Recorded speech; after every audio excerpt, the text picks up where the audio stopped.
Hello student, कैसे हैं आप सब। उम्मीद करता हूं आप सब अच्छे होंगे, मस्त होंगे, बेहतर होंगे। आपकी पढ़ाई बेहतर चल रही होगी। क्लास 11th केमिस्ट्री में चैप्टर 4 स्टार्ट हो चुका है और चैप्टर 4 में लेक्चर नंबर फर्स्ट है, जो कि आपको बेहतरीन रूप से सभी लेक्चर को क्रम से प्रोवाइड कराऊंगा।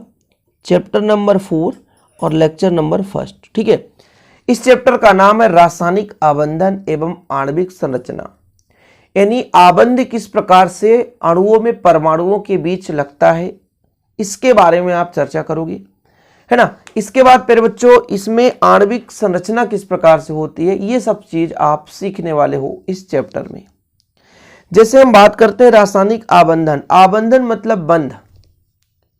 जैसे हमारे पास कोई अणु है, द्विपरमाणु अणु, जैसे मान के चलते हैं H2 है बच्चों, H2 हो गया, O2 हो गया, है ना, N2 हो गया, Cl2 हो गया। तो कहीं ना कहीं इन अणुओं में जो परमाणु हैं, जैसे यहां पर H2 में 2 हाइड्रोजन है जो कि सिंगल बॉन्ड से बंधे हुए हैं, एक एक इलेक्ट्रॉन का साझा करके आपस में बंध बनाए हैं। ऑक्सीजन है, 2 ऑक्सीजन है बच्चों, और ये ऑक्सीजन के बीच डबल बॉन्ड होता है, द्विबंध होता है। जैसे नाइट्रोजन है, यहां पे 2 नाइट्रोजन है, लेकिन नाइट्रोजन के बीच 3-3 इलेक्ट्रॉनों का साझा होता है। यदि क्लोरीन की बात करें तो क्लोरीन और क्लोरीन एक एक इलेक्ट्रॉन का साझा करके आपस में बंध बनाते हैं। तो अणु में उपस्थित परमाणु एक दूसरे से किसी न किसी आकर्षण बल के कारण जुड़े रहते हैं, जिसे हम रासायनिक आबंध कहते हैं। क्या बोलते हैं? रासायनिक आबंध। और इसके बनने की प्रक्रिया को हम रासायनिक आबंधन कहते हैं। समझ रहे हो?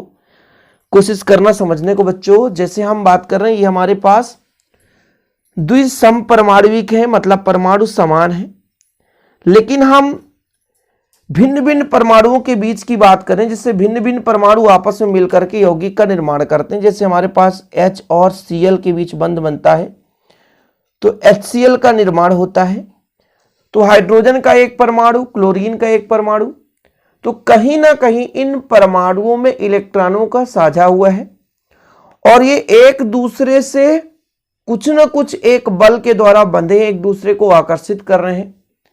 तो उस बल को ही, उस बंध को ही हम रासायनिक आबंध कहते हैं। उस क्षमता, उस शक्ति को ही रासायनिक आबंध कहते हैं और इसके बनने की पूरी प्रक्रिया को बच्चों हम कहते हैं रासायनिक आबंधन। चीजें क्लियर है? कोई दिक्कत नहीं। और आज का जो हमारा मुख्य टॉपिक है, पहला लेक्चर है रासायनिक आबंधन का कोसेल-लुईस सिद्धांत। कोसेल-लुईस सिद्धांत।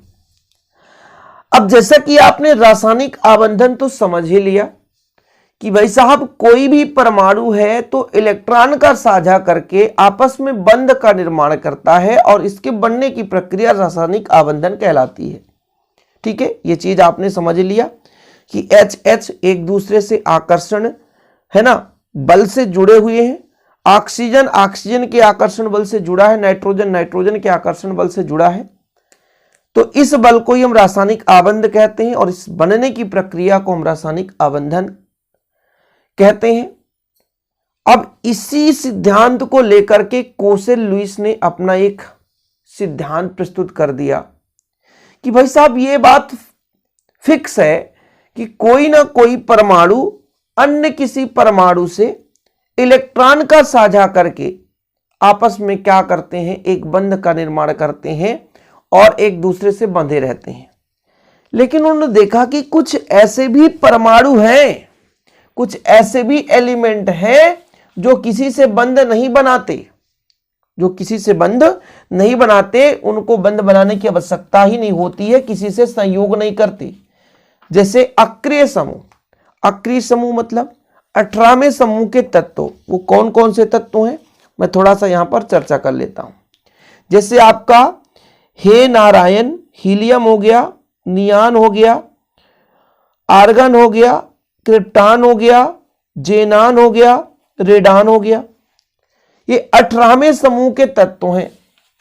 ठीक है, 18वें समूह के तत्व हैं 2, 10, 18, 18 दूना 36, फिर 32 जोड़ दो 54, फिर 86।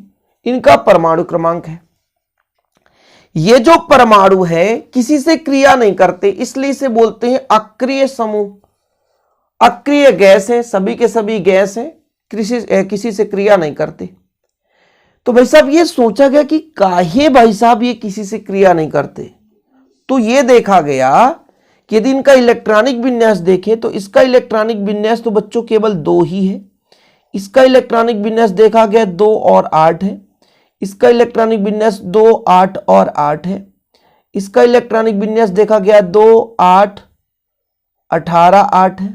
ठीक, इसका इलेक्ट्रॉनिक विन्यास देखा गया कि 2, 8, 18, 18, 8 है। इसका इलेक्ट्रॉनिक विन्यास देखा गया कि 2, 8, 18, 32, 18, 8 है। यानी सब में देखा गया कि 72 कोष पूर्ण रूप से फुलफिल है। भाई ये तो पहला ही परमाणु है और पहले परमाणु में एक ही कक्षा होता है, पहले कक्षा में 2 इलेक्ट्रॉन भरे जाते हैं, इसलिए 2, इसलिए ये भी पूर्ण कहलाएगा। इसको किसी इलेक्ट्रॉन की आवश्यकता नहीं होती है। नियान में 72 कोष में 8 इलेक्ट्रॉन, आर्गन में 72 कोष में 8 इलेक्ट्रॉन, क्रिप्टॉन में भी 8, जेनान में भी 8, रेडान में भी 8, सब में 72 कोष में 8-8 इलेक्ट्रॉन है। मतलब इनको एक भी इलेक्ट्रॉन की आवश्यकता नहीं है। जब पूर्ण रूप से 72 कोष यानी अंतिम कोष भरे हुए हैं तो फिर किसी से भी इलेक्ट्रॉन लेने की आवश्यकता नहीं होती। तब भाई साहब हमारे कोसेल लुईस ने अपना भी एक सिद्धांत प्रस्तुत कर दिया कि भाई साहब कोई भी परमाणु इलेक्ट्रॉन का साझा इसलिए कर रहा है क्योंकि उसको चाहिए 72 कोष में पूर्ण इलेक्ट्रॉन। तो अपने अष्टक को पूरा करने के लिए इलेक्ट्रॉन कहीं ना कहीं से वो लेता है, एक बंध का निर्माण करता है। समझ रहे हैं? तो उन्होंने इन्हीं चीजों का अध्ययन कर लिया कि भाई साहब जो अक्रिय गैस है, जिस प्रकार से इनके 72 कोष में पूर्ण इलेक्ट्रॉन भरे हैं इसलिए किसी से क्रिया नहीं करते, इसी प्रकार से कोई भी परमाणु है वो अक्रिय गैस के समान ही स्थायित्व को प्राप्त करने के लिए किसी न किसी से क्या रखता है, बंध बनाने की प्रवृत्ति रखता है। जिस प्रकार से अक्रिय गैस के 72 कोष में पूरे पूर्ण रूप से इलेक्ट्रॉन भरे रहते हैं, स्थायित्व को ये प्राप्त कर रहा होता है, मतलब इसके पास ऑलरेडी इलेक्ट्रॉन है तो स्थायित्व ये अपने आप में प्राप्त करके रखा है, किसी से इलेक्ट्रॉन लेने की आवश्यकता इसको नहीं होती है। तो इसी को देखते हुए सन 1916 में लुईस तथा कोसेल ने अपने नियम का प्रतिपादन किया, जिसे लैंगम्यूर ने आगे इस नियम को भी आगे बढ़ाया था, थोड़ा बहुत व्याख्या किया था, इसलिए इसे लैंगम्यूर का भी हम सिद्धांत कह सकते हैं। और ये इलेक्ट्रॉन पर आधारित है। संयोजकता के इलेक्ट्रॉन भरी 72 कोष में इलेक्ट्रॉनों की आवश्यकता होती है, इसलिए संयोजी कोष में जो इलेक्ट्रॉन है उस पर आधारित है, इसलिए इसे हम संयोजकता का इलेक्ट्रॉनिक सिद्धांत भी कहते हैं। तो देखो क्या बताए कोसेल लुईस ने कि प्रत्येक तत्व के परमाणु अपने निकटतम अक्रिय गैस के समान स्थायी विन्यास प्राप्त करने की प्रवृत्ति रखते हैं। मतलब जिस प्रकार से नियान के पास 72 कोष में 8 इलेक्ट्रॉन है, तो ऐसे ही हमारे पास यदि फ्लोरीन होगा तो फ्लोरीन भी चाहेगा कि हम 1 इलेक्ट्रॉन प्राप्त करके नियान के जैसा 8 इलेक्ट्रॉन हो जाए हमारे पास। भाई देखो जरा, यहां पे मैं फ्लोरीन की बात करता हूं। फ्लोरीन में 9 इलेक्ट्रॉन है और नियान में पूर्ण रूप से 10 इलेक्ट्रॉन है। नियान का 72 कोष में 8 इलेक्ट्रॉन पूर्ण रूप से भरा है, तो फ्लोरीन भी चाहेगा कि हम 1 इलेक्ट्रॉन ग्रहण करके नियान के जैसा बन जाए। तो हर एक परमाणु में निकटतम अक्रिय गैस के समान स्थायी विन्यास प्राप्त करने की प्रवृत्ति होती है। अतः रासायनिक बंध बनाने के लिए 2 या 2 से अधिक परमाणु परस्पर इलेक्ट्रॉनों का वितरण करके उत्कृष्ट गैसों के समान स्थायी इलेक्ट्रॉनिक संरचना प्राप्त कर लेते हैं। मतलब 72 कोष में 8 इलेक्ट्रॉन को पूर्ण करने के लिए एक दूसरे से इलेक्ट्रॉन का साझा करते हैं और फिर एक बंध का निर्माण करते हैं, जिसे रासायनिक आबंध कहते हैं। यह जो प्रक्रम है रासायनिक आबंधन कहलाती है। एक एक सिद्धांत पढ़ोगे, कोसेल लुईस का सिद्धांत हो, चाहे VSEPR थ्योरी हो, VVT थ्योरी हो, MOT थ्योरी हो, इस चैप्टर में जितने भी संयोजकता बंध सिद्धांत जिसे बोलते हैं, आणविक कक्षक सिद्धांत, सारे सिद्धांत को एक एक स्टेप बाय स्टेप मैं आपको समझाऊंगा। बिल्कुल आप चिंता नहीं करना। क्लियर है? समझ गए होंगे इस सिद्धांत को। इस सिद्धांत को सन 1916 में लुईस तथा कोसेल द्वारा प्रतिपादित किया गया, जिसे लैंगम्यूर द्वारा आगे बढ़ाया गया। मतलब इसके बारे में आगे लैंगम्यूर ने अपना सिद्धांत प्रस्तुत किया, थोड़ा सा अपनी भावना व्यक्त की। यह सिद्धांत तत्वों के इलेक्ट्रॉनिक विन्यास पर आधारित था, अतः इसे हम संयोजकता का इलेक्ट्रॉनिक सिद्धांत भी कहते हैं। ये चीज आप समझे रहो। अब देखो इस चैप्टर में छोटे छोटे टॉपिक भी मिलेंगे, जिससे मैं कहूंगा ऑक्टेट रूल, अष्टक नियम, इसको मैं आपको समझाऊंगा तो आप कहोगे हाँ सर। लुईस संरचना के बारे में एक लेक्चर लाऊंगा, भले ही छोटे छोटे ही वीडियोज रहे, यही कोसेल लुईस के अनुसार ही लुईस संरचना, यही सब कुछ, पर एग्जाम में कैसे लिखना है यह चीज आपको बताने के लिए मैं लुईस संरचना आपको समझाऊंगा, लुईस सिद्धांत। तो आप लोग हमारे चैनल पर यदि नए आए हैं तो चैनल को एकदम ज्वाइन कर लीजिए, क्योंकि हर एक टॉपिक पर हमारे चैनल पे आपको सॉल्यूशन मिलने वाला है।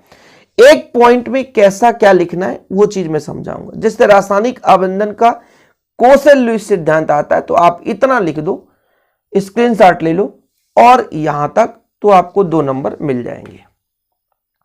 ठीक है, कोई दिक्कत तो नहीं है बच्चों। अब मैंने आपको एक चीज कहा कि भाई साहब कोई भी परमाणु है अपने निकटतम अक्रिय गैस के समान स्थायी विन्यास प्राप्त करने के लिए अन्य परमाणु से इलेक्ट्रॉन का साझा करता है। क्या करता है? साझा करता है। तो जो इलेक्ट्रॉन साझा करता है, मतलब जितने इलेक्ट्रॉन एक दूसरे के साथ बंध बनाते हैं, उन इलेक्ट्रॉनों को क्या कहा जाता है? तो उन इलेक्ट्रॉनों को कहा जाता है संयोजी इलेक्ट्रॉन, जो कि आपको याद कर लेना चाहिए। किसी भी परमाणु में उपस्थित ऐसे इलेक्ट्रॉन जो रासायनिक आबंध बनाने के लिए एक दूसरे परमाणुओं के इलेक्ट्रॉनों के साथ संयोग करते हैं, संयोजी इलेक्ट्रॉन कहलाते हैं। ऑब्जेक्टिव में यदि पूछ दिया तो फिर ये नहीं कहना कि सर ने हमें कभी पढ़ाया नहीं कि संयोजी इलेक्ट्रॉन क्या है। जो दूसरे से संयोग करना चाहता है और संयोग करके बंध बनाना चाहता है, उन इलेक्ट्रॉनों को हम बोलते हैं संयोजी इलेक्ट्रॉन। और इसके बाद संयोजकता की बात कर लें तो किसी भी तत्व का परमाणु अंतिम कक्षा में 8 इलेक्ट्रॉन रखने के लिए जितने इलेक्ट्रॉन ग्रहण करता है या जितने इलेक्ट्रॉन त्यागता है, इलेक्ट्रॉन की वह संख्या उस तत्व की संयोजकता कहलाती है। बच्चों ये हमेशा धनात्मक होता है, याद रखना, क्योंकि संयोजकता और ऑक्सीकरण संख्या में मैंने अंतर इसके पिछले लेक्चर में ऑलरेडी कराया है। ठीक है, मतलब पिछले चैप्टर में संयोजकता और ऑक्सीकरण में अंतर भी मैंने कराया था। उम्मीद करता हूं आप लोग देखे होंगे। तो आज के लिए इतना ही। वीडियो पसंद आए तो लाइक करके शेयर जरूर कर दें, और पहली बार आए हैं चैनल को सब्सक्राइब कर लें। बच्चों हैंड रिटन नोट्स हमारे चैनल के माध्यम से आपको प्रोवाइड किया जाता है। 100 रुपए चार्ज लगते हैं। एक स्टूडेंट के लिए बेहतर नोट्स रहता है ताकि आप लोगों की तैयारी भी बेहतर हो सके। ओके, चलिए यदि लेना है नोट तो कांटेक्ट कर लेना 9685 29 91 49 पर, 9685 29 91 49 पर व्हाट्सएप नंबर पर मैसेज करें। आपको 100 रुपए चार्ज लगेगा, बेहतर रूप से नोट्स मिलेगा। जय हिंद, वंदे मातरम।